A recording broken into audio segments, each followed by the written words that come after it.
So I wanted to make this video because I have a few things to say about what's going on right now.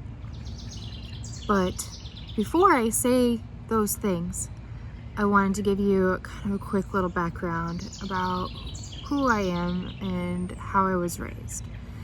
So I grew up in fairly small town Iowa, in a predominantly white town, and I could count on one hand basically the number of non-whites in my graduating class and in my entire high school. I grew up fairly sheltered. I didn't see the hate that was going on. I mean, I saw some of it, but I didn't see it all.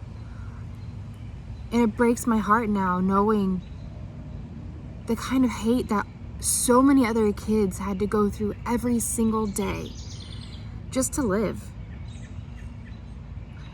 But I was raised in a family where, we didn't need to see that hate. And my parents chose to raise us on hope and love and knowing that our family is there no matter what. Family is everything. They're going to be your best allies and your closest friends, and they're going to be the people that tell you how it is.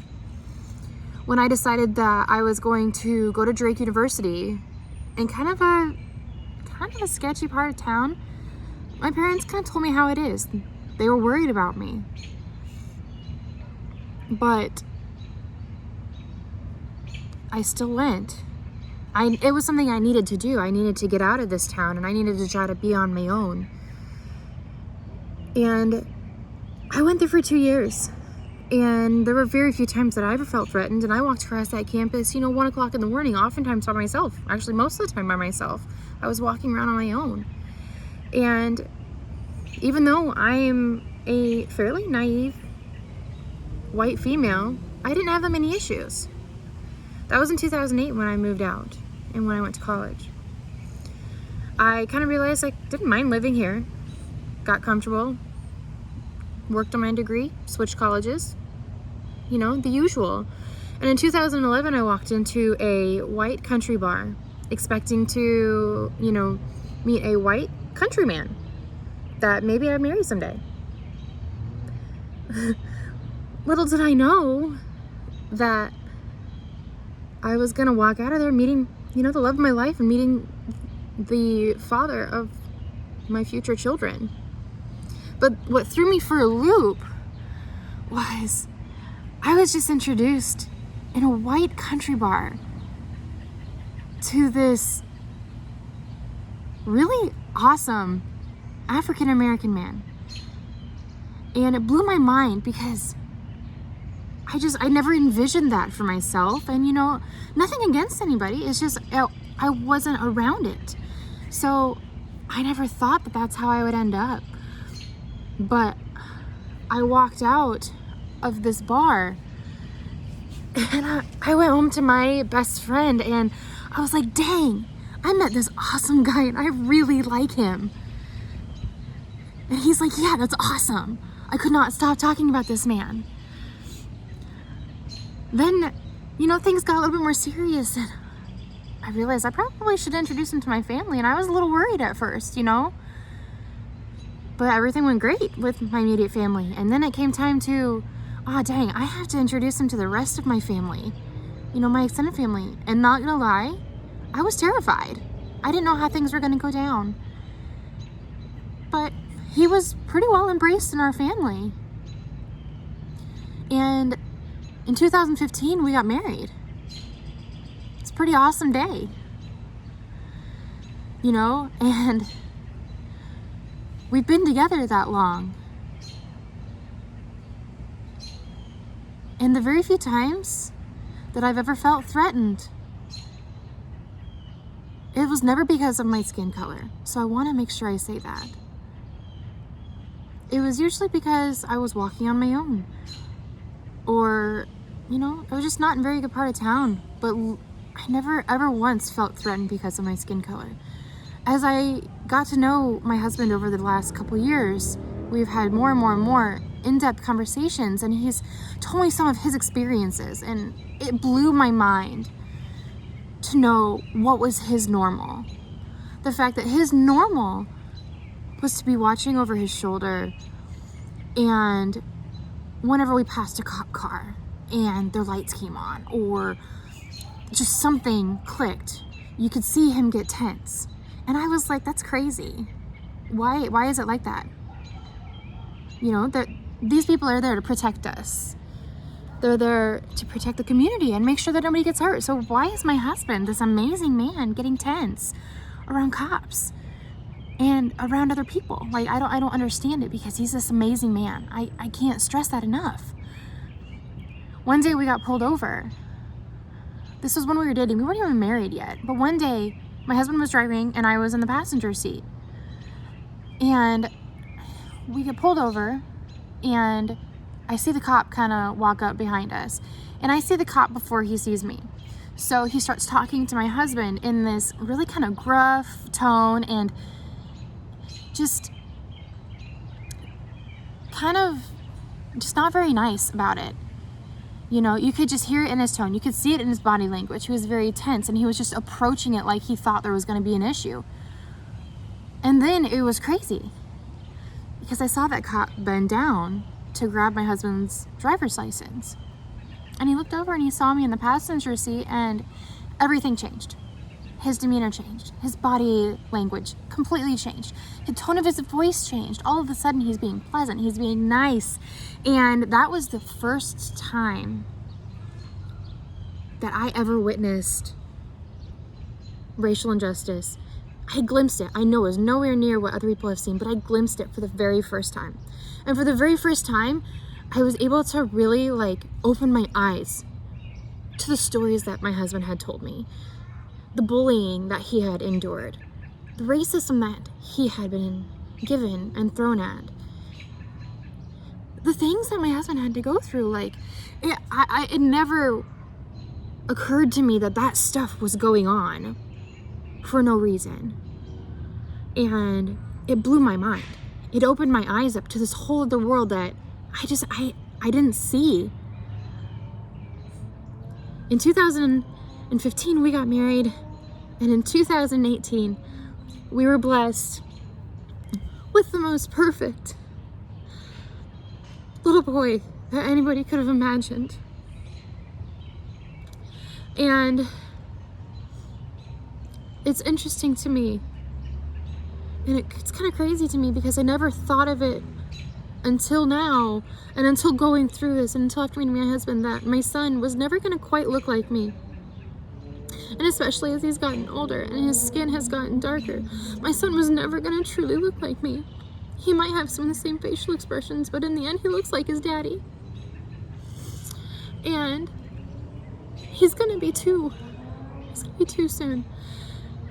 And never once have I really worried about the future of my son. My husband has brought it up to me, but I'm like, no, everything's fine. He's gonna be a great kid. We're gonna raise him to be respectful. We're gonna raise him to treat people right and to be a good kid. With everything that's going on now, I'm terrified. For those who don't know me, I drive Uber and Lyft, or at least I did before the pandemic happened. And I was told, I was asked by so many people, do you feel safe? You know, women were asking me, how do you feel safe? I wouldn't feel safe driving strangers around in my car, especially as a woman. And I'm like, you know what?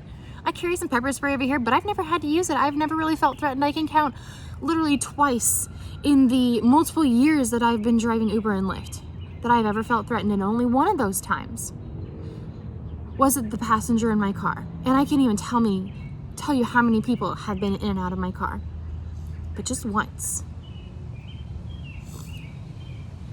And I've never felt threatened walking around my neighborhood. You know, I've never felt that way. Maybe it's because I'm oblivious to some things, and I just choose to try to see the good in the world. And I just choose that, hey, this person that's walking by, you know what? Let's just talk to them. Hey, it's a great night tonight. It's beautiful. It's beautiful weather. That's it. Nothing, no big deal. This past week has literally been life-changing for me on how I view things, because, you know, I've started walking miles walking miles every day for the last couple months, you know, just really wanting to embrace the healthier lifestyle and just be better, because my son, you know, he's almost two, and he's a firecracker, and I got to be able to keep up with him. So I've been really, really working on trying to get myself into shape. And I love being outside. I love going on walks. We've gone on family walks before so many times. I've been walking out, you know, out walking with my husband so many times. We've been together for years. And never once have I ever felt threatened. Never once have I ever felt unsure about my surroundings. Never once have I questioned my safety. I know I probably should have, but I never did. I felt comfortable. With everything that's been going down this week, I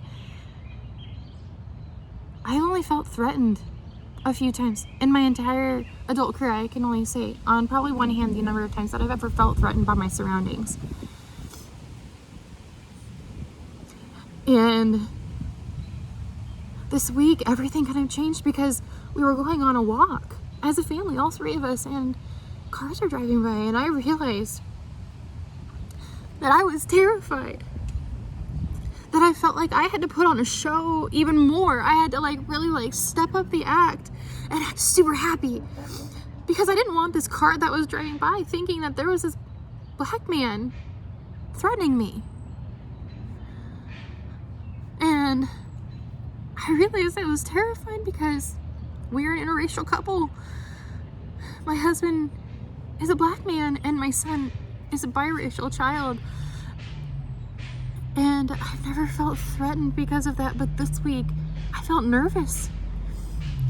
Went on a date with my husband the other night, and he's like, normally I would suggest we go on a walk because it's such a beautiful night, and I know you love that, but honestly, I'm terrified to go on a walk with you, honey. Because I'm afraid that something might happen to me, and I'm afraid that something might happen to us. And it broke my heart. And it breaks my heart to think that my son is growing up in this world. I'm terrified to think that he might have to endure some of the same bullying that my husband did, that was unjustified just because of the color of his skin. I'm terrified that I'm gonna walk through the store with my son who looks nothing like me and whose skin is darker than me, and we're gonna get harassed.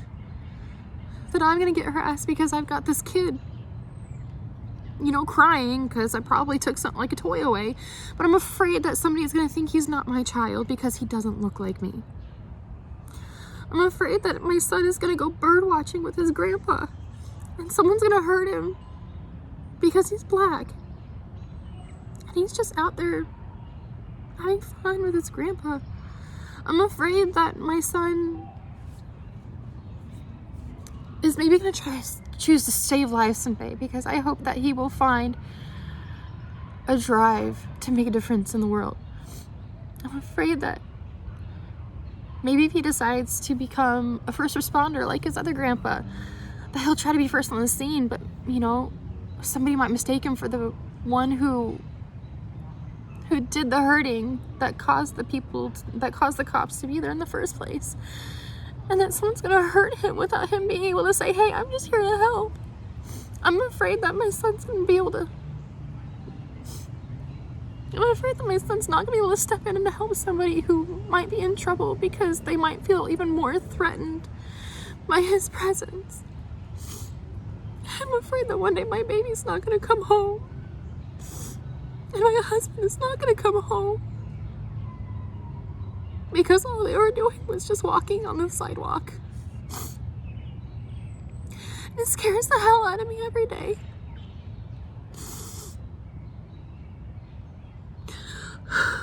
Things need to change. I am not condoning the violence and I'm not condoning the looting. But I'm asking the legislators and I'm asking the people that are supposed to be running our government and speaking for the people to listen to your stinking people. Listen to them. They're begging you. They tried to do it peacefully. They've been trying for years to do it peacefully, but their point's just not getting across. They're trying to do it now and they're angry. What do you expect? You tell these people No. You can't bend a knee. No, you can't protest peacefully. I hear you're angry, but I don't care. You can't do that. I need you to just be quiet. Well, eventually people are not gonna take it any longer. So what did you expect was going to happen? Like I said, I'm not condoning the violence and I'm not condoning the looting. I am condoning those that are angry in protest right now. Those that are standing their ground. I'm condoning the people that are standing there with signs saying that Black Lives Matter. They're angry. I was watching the news last night and the police chief came on and he said,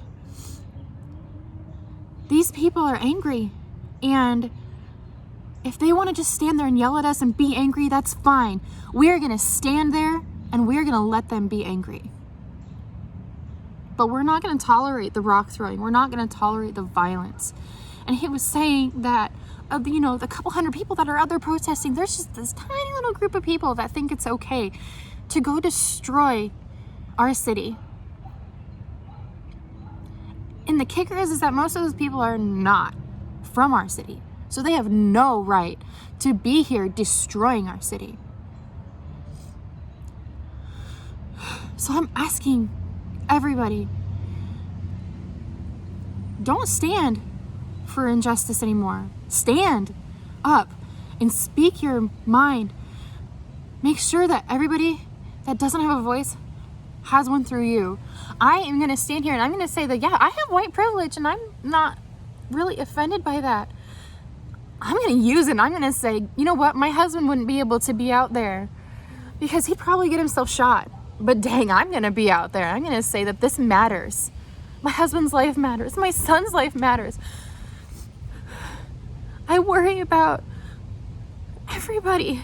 I have other friends that are in biracial relationships and they have biracial children, and I worry about them and I worry about their children. I worry about my brother-in-law on the East Coast because he's a very tall, very dark African-American man.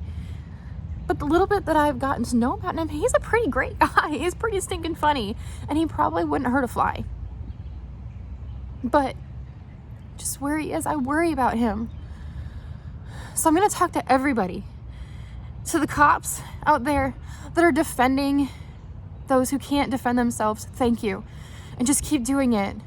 Those that are just standing there, just protecting the property, but being peaceful and letting everybody else protest peacefully and protest angrily, but not violently. Thank you for letting them do that. To all the protesters are out there, keep doing this. Somebody needs to listen. Something needs to change. So I beg you, don't give up. Keep doing this. If you're white, abuse the hell out of your white privilege and stand up. Stand up for everybody else who doesn't have that same white privilege that you do. Protect your family. Protect your people. And so the people that think that they can come from their cities and come and incite violence, get the hell out. This is our city. This is not yours. You have no right to destroy our city. Why don't you go to your own home and destroy your own home and see how it feels? I also want to say to the people that are running this country, open your eyes, wake the hell up, and realize that your people are afraid, but they're angry. That's not a good combination. So maybe you should start actually fucking listening to your people. And I'm sorry for the language. But this can't continue. For the fate of my son, this can't continue. For the fate of my husband, this can't continue. And for the fate of all of my other friends out there, and those that I consider family, this can't continue. And for the random stranger down the street who's just trying to go on a walk, this can't continue. So please, I just want people to listen. I want people to wake up, and I want things to change. And that's all I'm going to say about that.